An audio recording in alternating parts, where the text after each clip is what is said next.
So we're looking to factor this trinomial right here, right? And it's in quadratic form because it goes x squared and then x and then no variable, doesn't it?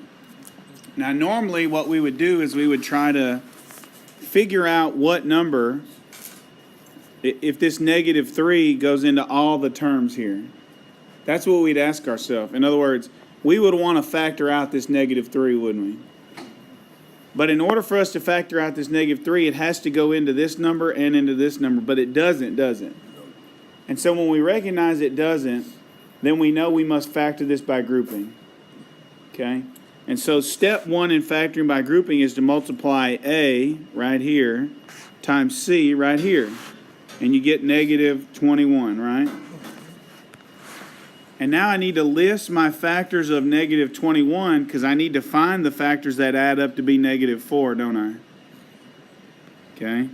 So 1 times 21, 2 won't go in, 3 times 7, and there's your answer right there, 3 and 7.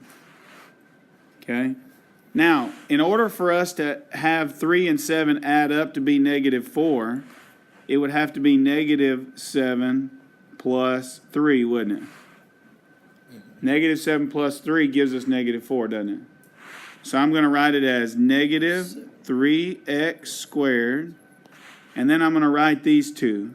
Instead of writing -4x here, I'm going to write these two right here. -7x plus 3x plus 7. And then I stop for a second and I look. I've got my 3x squared represented right there, don't I? I've got my 7 represented right there, don't I? Is -7x plus 3x equal to -4x? So what I have written right here is the same as what's written there, just looks different, doesn't it? And so now what I need to do is I need to group it. Let me rewrite it. -3x squared minus 7x plus 3x plus 7. Now the reason I rewrote it is just because I had marked it up. So now I'm going to group it, right? The first two terms go into a binomial, and the second two terms go in a binomial. And now all I'm looking to do is factor each binomial. Okay, so what can factor out of this, and what can factor out of this? Well, you can see the second binomial, clearly nothing factors out, does it? Because nothing goes into 3 that also goes into 7. But here, nothing also goes into 3 that goes into 7, but I do want to factor out the -1. Anytime your first term has a negative, you'd like to factor out -1. And they both have an x, don't they? So I'm going to factor out in this first term -1x. But I'm not going to touch the second term, correct? So I'm going to divide this by -1x, and I'm going to divide this by -1x. And I get 3x plus what? 7. Very good. No, not 7x, just 7 because the x is canceled, right?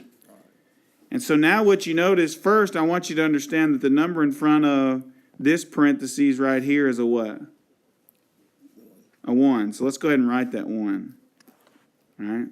Now look, this has a 3x plus 7, and this right here has a 3x plus 7, doesn't it? So I'm going to factor the 3x plus 7 out of both. Okay? So let's do that. So if I factor 3x plus 7 out of this, and I factor 3x plus 7 out of this, I'll write my 3x plus 7 here, right? Well, when I factor it out, it's no longer here, and it's no longer here, but what's left? -1x and, so I've got -1x plus 1.